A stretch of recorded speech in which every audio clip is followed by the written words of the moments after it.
Rem belakang rumah orang mana lah ya.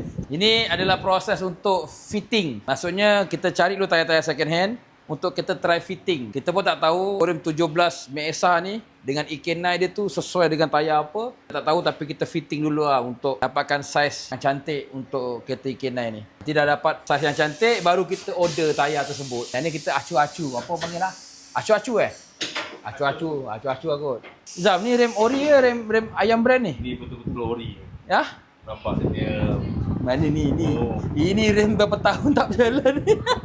Mesa, ni rem mana kau rembat ni? Ada abang tu jual dengan saya, bos. Ini rem belakang rumah orang mana lah ya. Siapa lah berada yang jual rem ni kat Mesa ni? Habis.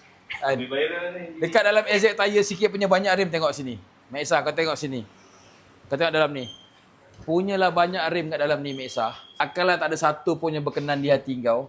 Bos. Tu rem yang tahap apa mana belakang rumah orang kau rembat aku tak tahu. Tak buat, ada abang tu jual dengan saya. Dia kata Ha. dia perlukan duit. Jadi saya pun belilah. Berapa dia jual kau? RM50. Sebiji? Ha.